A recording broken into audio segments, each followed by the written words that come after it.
All right, people. I got another video that I was gonna release, but I deleted it. But I gotta give a shout out to my brother Angry Man AM and my sister Kendra Davis, and congratulations on both of their books, which I will be purchasing in the future. But today, my sister Kendra and Angry Man touched on the good, beautiful subject, man. They had put out some beautiful content out today. And Kendra put out two, I call them exposés. And basically, I'm going to touch on hers first and Angry Man last. And see what Kendra pointed out, that the divestment movement is actually falling to shit. And why it's falling to shit are because you got these black women telling other black women these lies about being with Brad. So these women go and hook up with Brad. And they find out real quick that they can't do the shit that they could do with Tyrone and Leroy. They found out real quick the shit that they used to do with Tyrone and Leroy that they can't do over there on their side. They find out they can't run their mouth to their Brad like they do with Tyrone and Leroy. That's why you have a lot of them black women, when they go over their side, they try to be as you call it, proper, or be as white as possible for their white man, for Brad, when they get over there. And they'll turn up the feminine notch a little bit higher than they would ever do with black men, because they gotta trick him, that let them know that she is for him. So they turn up the feminine notch like 3 or 4 notches up for Brad. But eventually, being with Brad for like a while, pretty much that eventually that knob start turning. Because in actuality, they think they know that Brad now, they think now they can turn their black girl on a little bit more, little notch by notch, they turn it on. And Brad start noticing it. And see, Brad like, wait a minute, you ain't gonna treat me and act like you do with them niggers over there. You ain't gonna act like you do with them niggers that you date, that you used to. You can do whatever you want with them niggers, but you ain't gonna come over here and act like that with me. I'll send your nigger ass back over there to the rest of them niggers in the damn hood. So she don't want to be sent back to the hood, because in order, when she gets sent back to the hood, she gotta save face to the black men who was telling her that that's gonna fail over there because you going over there for the wrong reasons. You can't be yourself, how you be with us, certain shit that Brad is not gonna tolerate. And you said, well, watch me go over there. So you go over there. And you might stay with Brad for a few years. Have 3 or 4 kids with him. Nyla. So you'll go over there and you try to turn the black girl on a little bit, and he noticed it. So what happened is, he said, look, I'm gonna tell you one more time, you gonna turn that, you ain't gonna be acting like no nigga bitch. Just because I call you a nigger bitch in the bed and smack you around and do slave play with you, that means you ain't gonna be able to act like that around me or when I have my white buddies over. Matter of fact, when I have my white buddies over, I want you to stay in the room in here. I want you to stay in the room. Whatever you need, I will get you some food, keep the kids in there with you while Me and my buddies drink beer and play Call of Duty. And oh yeah, keep it quiet because my mom's trying to sleep. She just got off work. So she started realizing that she done made a mistake. So what happened is she started basically being an ass. So that white dude, Brad, said, you know what? Get the fuck out my house, you nigger bitch. Get the fuck out and take them little nigglets with you. So she moved back to the hood with mama. Mama take her in. Take her biracial kids in. And what she tries to do is tries to create this narrative that she was kidnapped, that she was held against her will, that he was abusing her and the whole community was against her because all the white people in that community was related to him. This the narrative that this one little chick created. And she was lying so when she said she was a slave, she was lying so much that she damn near cracked a smile because she wanted to laugh because she knew it was a lie. And the thing is, what these swirlers do, divestment chicks do when they fail over there on their side, they'll try to use all the reasons why it failed, that you know they was kidnapped. This always think that the white boy kidnapped them and treated them like a slave, her like a slave. Now, she get out their relationship, come back to the black community. But she still have an inkling to be with Brad. She don't really want y'all niggas. She'll get with y'all niggas if y'all take her in with her biracial kids, but really she don't want to be with y'all niggas because she really don't like you. She never did. That's why she went after Brad the first chance she got. So she is still looking for a Brad. So she go to Brad after Brad to Chad, maybe find a little midterm Mitchell, have a baby by him, but he ain't taking care. He don't want to take care of the baby. So now she got 3 children by white men. So now this chick comes back to the black community, get on social media, create a whole new channel, and turn the Hotep and pro-blackness card up like a motherfucker. She turned that pro-blackness up, started talking about all the pro-blackness and stuff, you know, like they always do. Because they don't want to save face that they got finessed by Brad. They think because Brad treated them a little bit good during the first part of the relationship that, oh, he opened doors, he do all this. It's almost like that Brazilian nigga in that video went down to Brazil. She put in the straw. That was funny. I just thought I'd bring that up. But that shit right there, a lot of these Bakishas do that. Now, see, it'd be one thing if that relationship was a general, a genuine relationship where they love each other equally, and it's not about him being black, white, or her being black. They just intrinsically just really love each other. They don't care about that because those couples don't. She ain't gonna sit and run her mouth about black men. She ain't on that kind of shit. And he ain't gonna tolerate that shit because he got black buddies he play ball with and they hang out.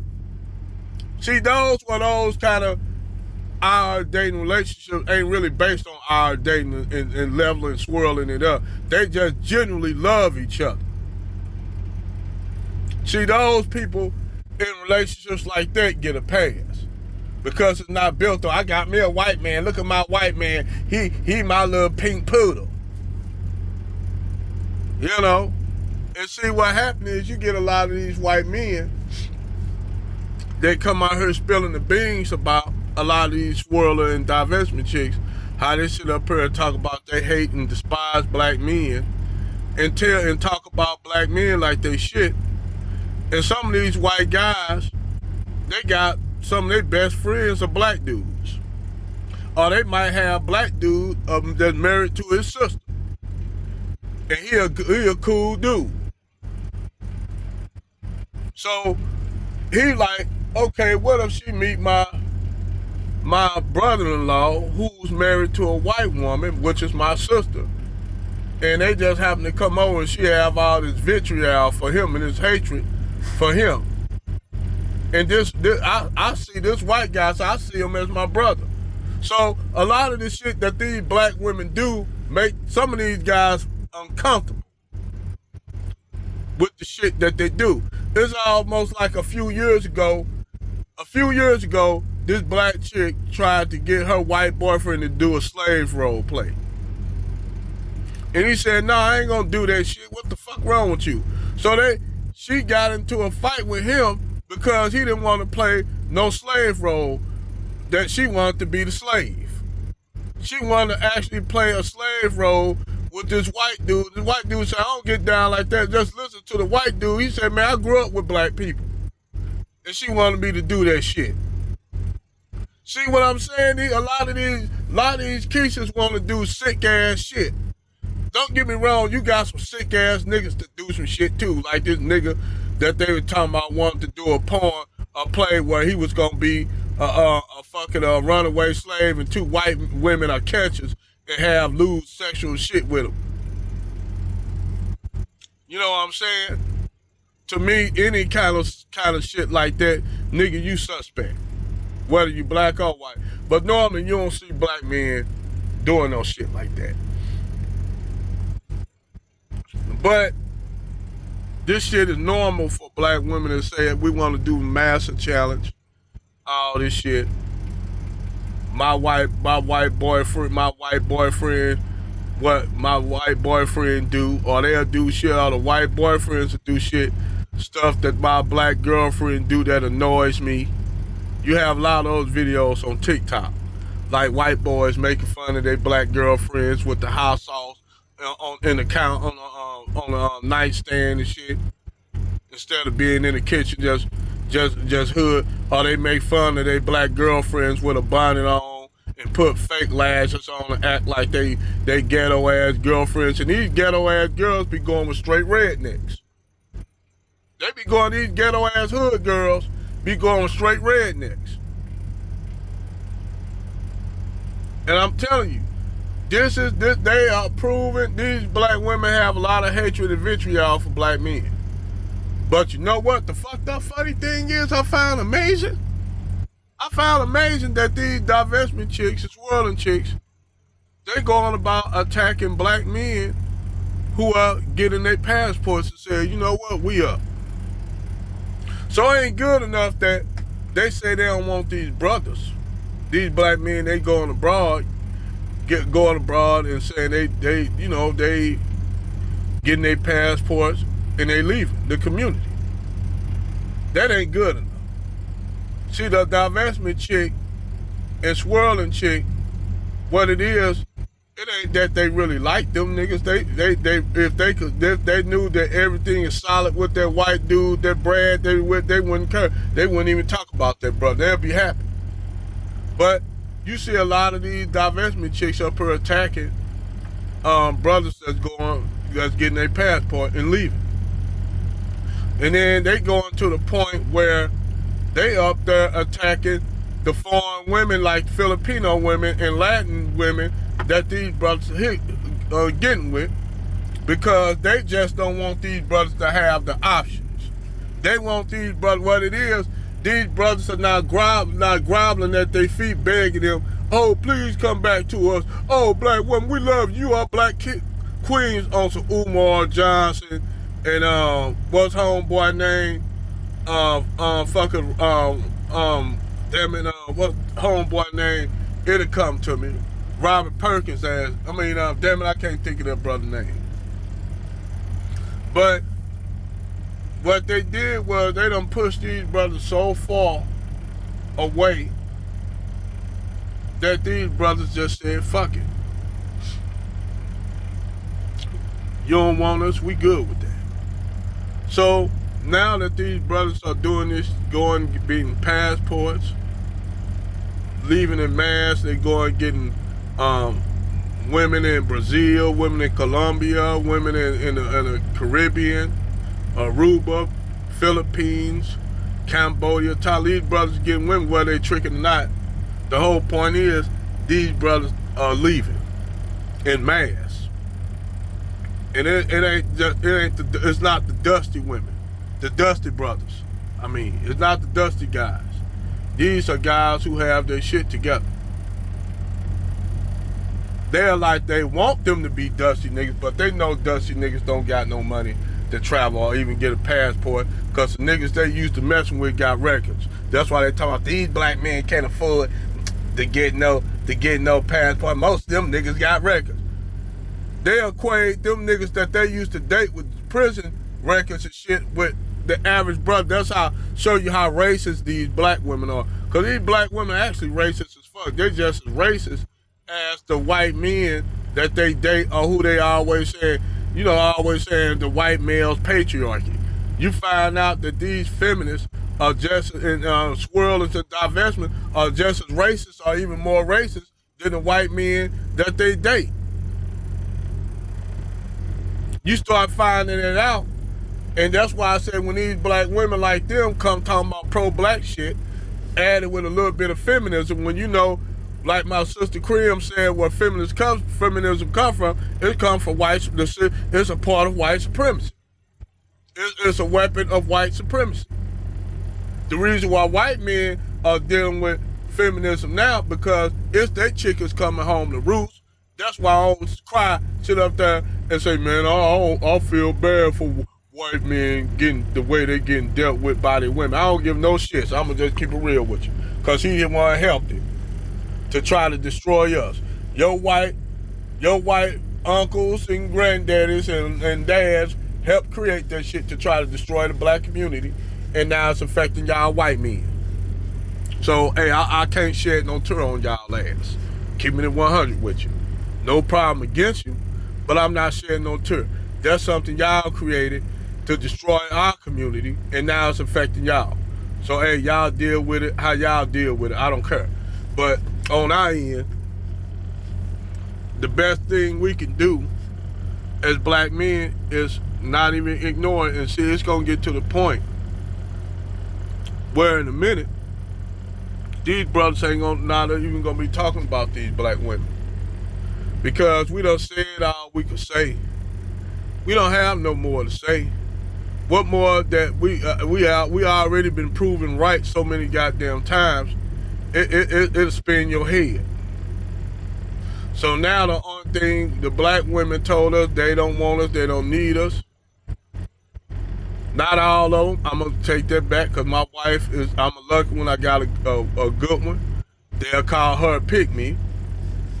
The women that are righteous, if brothers got righteous, good women, black women, hey, we lucky.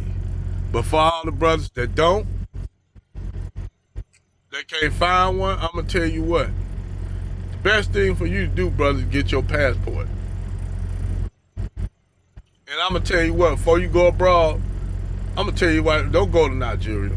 Don't mess with them Nigerian women just as bad as American women. Because black American women. Because Nigerian women, they worship whiteness too. And they'll call you a kata in a minute. Now I know some brothers with Nigerian sisters, there's a few of them that's cool, just like black American. But majority of them, they whitewash too. But like I said, now the old chickens are coming home to roost. These white men are pretty much out here, telling the truth about black women. And now the black women, they feel like, they like, damn, they spilling the beans on how they really treat us and the shit that we say about black men. So now that the white men are spilling the truth about these black women, the divestment and swirling, the horrible, wicked shit they say to them about us, and the white men tell us, we like, okay, everything that y'all saying is solid, we solidified now. Okay, time to get our passport, we gone. And now you got brothers leaving in mass. So now these black women that divest, swirl, feminists, the ones who like Ray Ray and Pookie, got numerous kids by Ray Ray and Pookie and Leroy on the block. Now they upset that these brothers are going because they ain't gonna have these brothers no more around to use as suckers. As they ain't gonna have these brothers around to take care of their kids. So these swirling and divestment chicks, along with others, are trying to shame black men for leaving. They are bitter now because now it's not working so well over there in the divestment world with Zaddy.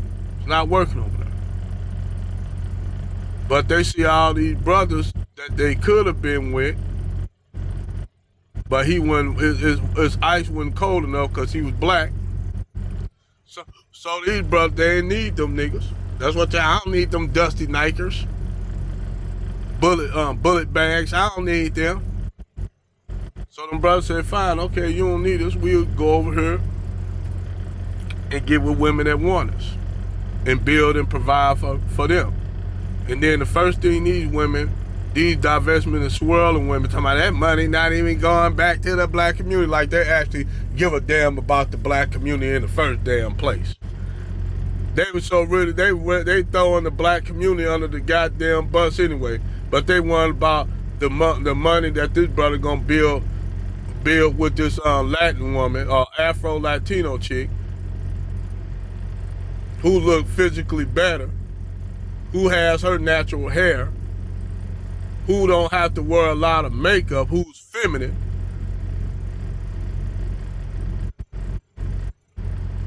A woman that when that brother bring her back over here to visit, you take that black woman to the family reunions, and that Afro-Brazilian, Afro-Colombian sister looking better than any woman there in your family, any woman that your male family members bring over, them women up there side-eyeing her. I seen it happen. I seen how these sisters look at Afro-Latino chicks. Look at Afro-Dominican chicks. They don't even think they black. That's what a lot of them be saying. These old foreign bitches. And I'm telling you, Angry Man ain't lying about black women are the most racist. Those swirling and divestment women are they more racist than the white men they date. I'm telling you, those the black swirling women are more racist than the white men. That's why I'm gonna title this video that the swirling black women are more racist than the white men that they date. And that's all I gotta say for this video. Over and out.